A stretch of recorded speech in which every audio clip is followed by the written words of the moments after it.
Tawag ng buong mundo ngayon na Pride. What is Pride? Celebrate nila ang Pride.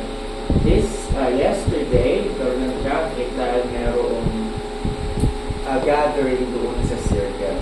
And there were many things that happened there.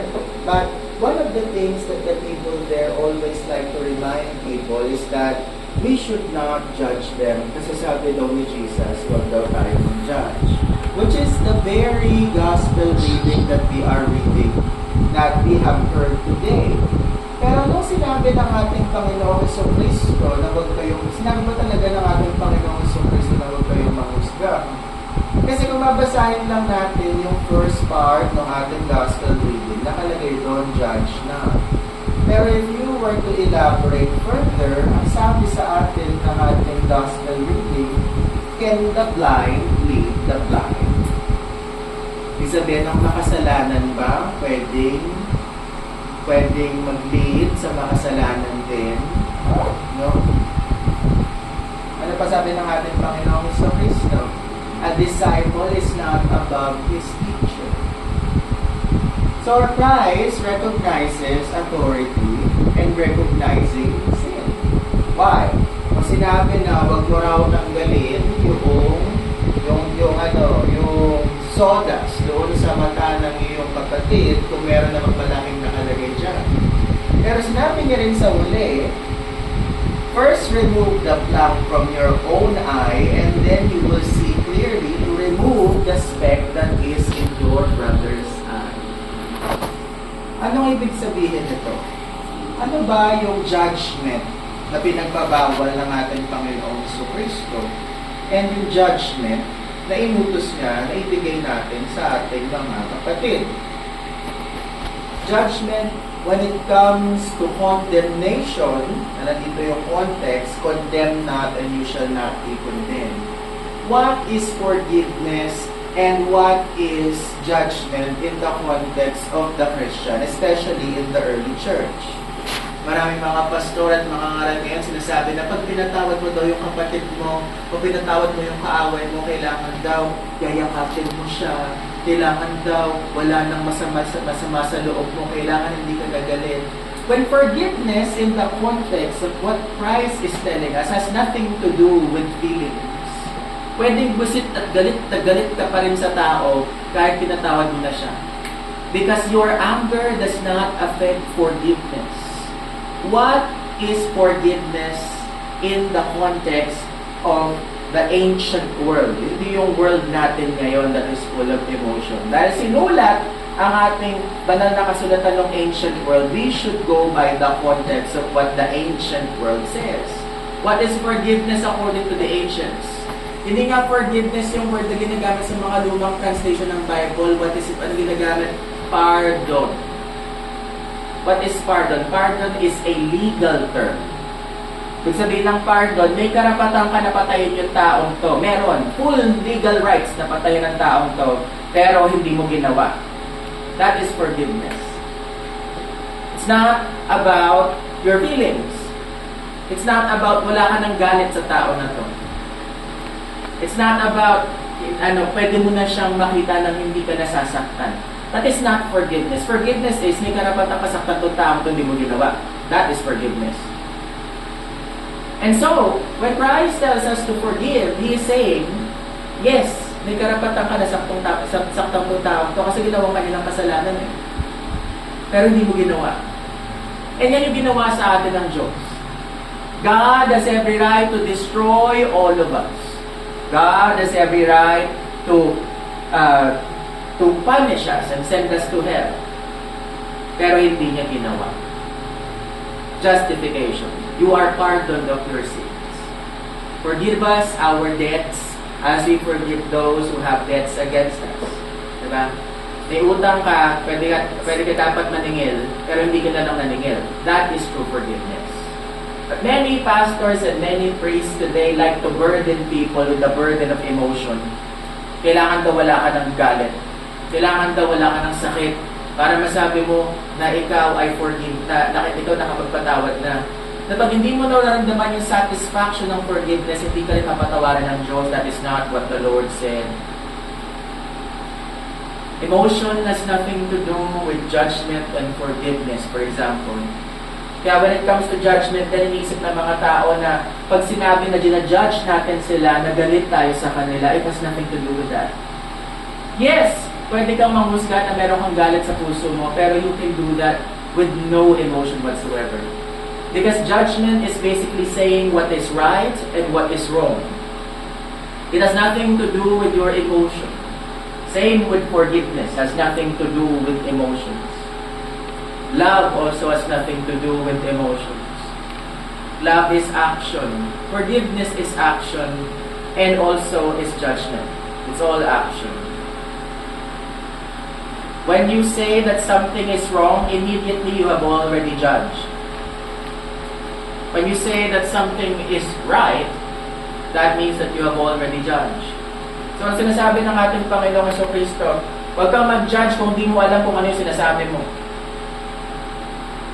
Pag sinabi mo na yung tama, mali at mali, tama, humusga ka na ng Diyos dahil sa ginawa mo na yan.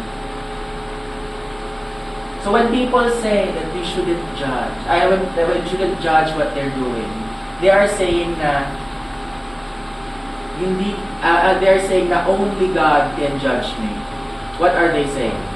Sila yung nagsasabi na yun na ang sinasabi nila, only God can judge me. That they are so perfect na ang Diyos lang ang pwedeng manghusga sa kanila. And ano ang sasabihin ng Diyos pag hinusgahan ka na niya? Sabi ng ating Panginoong Jesucristo sa mga lumalapit sa Kanya sa huling araw, I have never known you. So the last thing that we want is for God to judge us. And it's a very arrogant thing to say that only God can judge you. Why? That's not true. The law in this world can judge you. Your actions, your fruits will judge you. Hindi natin pwedeng sabihin na walang pwedeng mag-judge sa atin besides God, because that is the most terrifying thing in the world, for God to judge you. So let us be content with the judgment of people. Huwag nating minamaliit ang hustisya ng Diyos dahil natin ito kayang i-match. In the world, we can match justice. Gawin mo lang yung nararapat na gawin sa society and you will be judged well.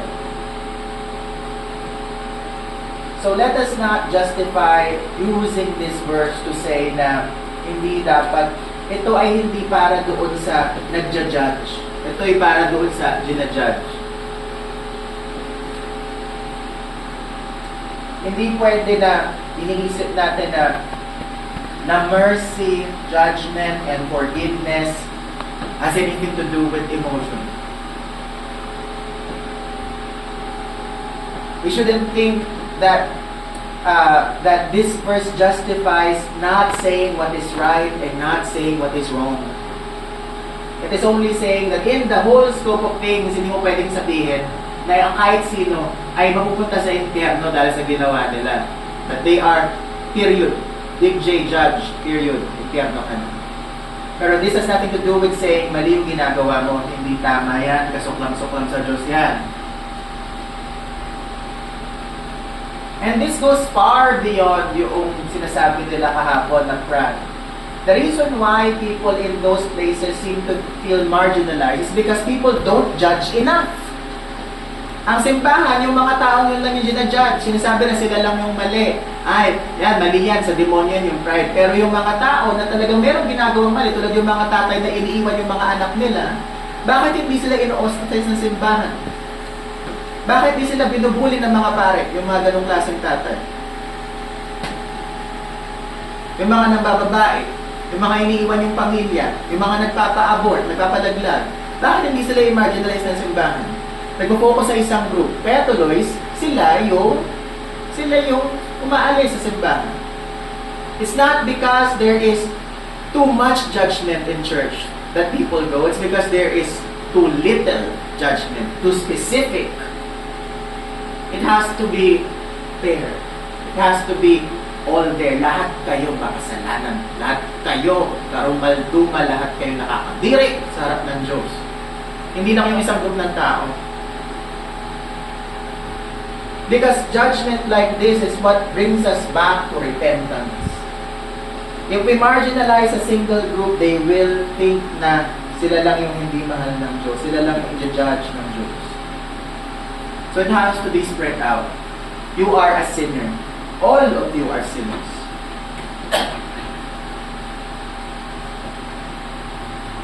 And so that, with that, ano ba yung plank na gusto tanggalin ng Diyos sa ating mga mata? Is the veil that tells us that we cannot be forgiven by God. So if you can remove that notion na hindi ka na kayang patawarin ng Diyos, then you can tell your brother, yes, makasalanan ka, pero papatawarin ka rin ng Diyos kasi pinatawad din ako ng Diyos. So, let us remove this notion of the fear of judgment. The fear of not having emotion. The fear of having too much emotion within ourselves and our vocabulary. Let us remember that what the Lord has done for us, katulad nga na sinabi, the same measurement will be measured unto you. For example, merong mga tao masyadong mapagmataas, sabihin nila, ay kahit hindi ko humingi ng tawad yung tao sa akin, tinatawad ko na, who are you to do that? Even God does not forgive people kung hindi humingi ng tawad sa kanya yung tao. Eh ikaw, gagawin mo yun, pwede bang mas merciful ka, mas maawain ka kaysa sa Diyos? That cannot happen. You cannot forgive anyone if they do not ask forgiveness. Wala kang authority na gawin yun. Kasi ang Diyos nga, hindi ginagawa yun. Forgiveness, again, is an action, not an emotion. Pag sinabi mo sa sarili mo na, ay, hindi na ako nasasaktan sa ginawa niya, so pinatawad ko na siya, that is void, that is nothing. True forgiveness is this. Lumapit siya sa iyo at sinabi mo, masama kang tao, pero wala akong gagawin sa iyo. That is forgiveness. Because God, walang ginawa sa akin masama ang Diyos, wala rin akong gagawin masama sa iyo. That is the simplest form of forgiveness. Nothing more and nothing less. And so, let us remember this.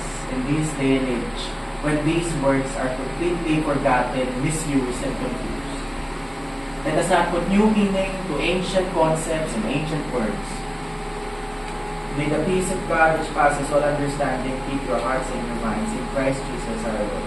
Amen.